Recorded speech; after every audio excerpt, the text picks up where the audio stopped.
Modi cabinet में किस दल को कितनी सीट मिलेगी? दिल्ली में शुरू हो गई है प्रेशर पॉलिटिक्स। सभी घटक दल अधिक हिस्सेदारी मांग रहे हैं, वहीं जेडीयू भी उसी में हिस्सेदारी को अधिक मंत्रालयों पर नजर है। चाहे बात जनता दल यूनाइटेड की हो या बात टीडीपी की हो, सब मोदी कैबिनेट में किस दल को कितनी सीटें मिलेंगी इसको लेकर अब कयास शुरू हो गए हैं। पहले यह कयास हो रहे थे कि सरकार किसकी बनेगी, अब यह कयास चल रहा है कि जो दिल्ली में यह प्रेशर पॉलिटिक्स शुरू हुई है उसमें किसको, घटक दल को क्या हिस्सेदारी होगी, किसको कौन सा मंत्रालय मिलेगा। यानी बड़ी खबर कि सभी जेडीयू की भी अधिक मंत्रालयों पर नजर है। जो यह खबर आ रही है उड़कर कि जनता दल यूनाइटेड को 3 मंत्रालय मिल सकते हैं और टीडीपी को 4। तो मोदी कैबिनेट में किस दल को मिलेगी कितनी सीटें, इस खबर पर ज्यादा जानकारी के साथ संपादक अशोक मिश्र हमारे साथ जुड़ गए हैं। अशोक जी बताइए, प्रेशर पॉलिटिक्स शुरू हो गई है, जनता दल यूनाइटेड हो, टीडीपी हो या दूसरे घटक दल हो, सब की नजर मंत्रालयों पर होगी। तो इस बार जो सरकार बनेगी क्या स्थिति रहेगी?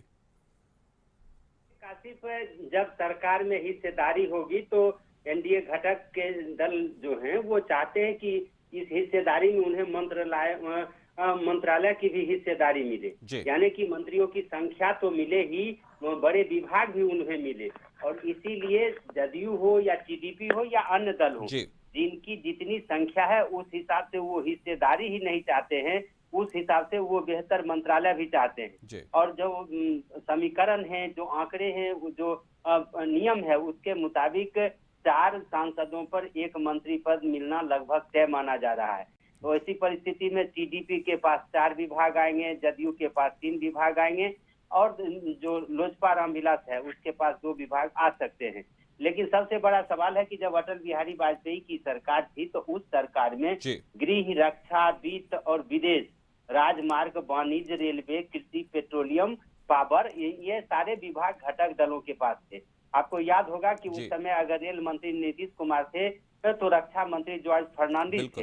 तो इसलिए ये कहा जा रहा है कि वो विभाग आने चाहिए। इस पर बीजेपी ने भी सहमति जताई है।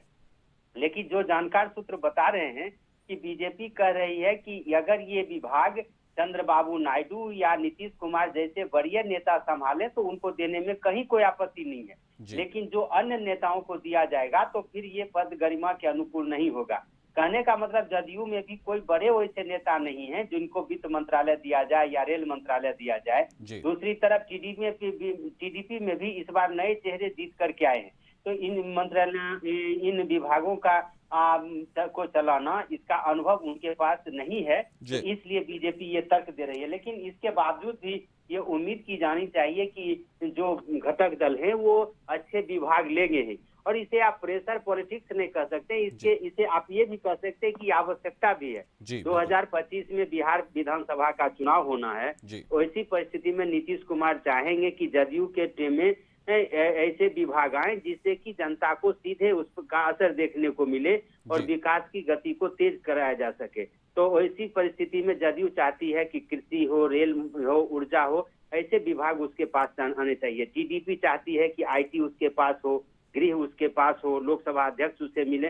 तो इन सारी बातों को लेकर का भी मंथन चल रहा है। लेकिन एक बात पर सहमति है कि सभी दल चाहते हैं कि जल्द से जल्द सरकार का गठन हो, प्रधानमंत्री फिर नरेंद्र मोदी बने और सरकार का कामकाज तेजी से चले। काशी जी, तो ये माना जा रहा है कि प्रेशर पॉलिटिक्स न भी कहें तो आवश्यकता, यानी कि एक तरह की जो कह सकते हैं नेसेसरी पॉलिटिक्स ये जरूर है। तो सभी घटक दल बिल्कुल अपनी मंत्रालय को मांगेंगे और कहीं ना कहीं जैसी जरूरत होगी 3 और 4 के हिसाब से उनको दिया जाएगा। हमारे साथ जुड़ने के लिए आपका शुक्रिया।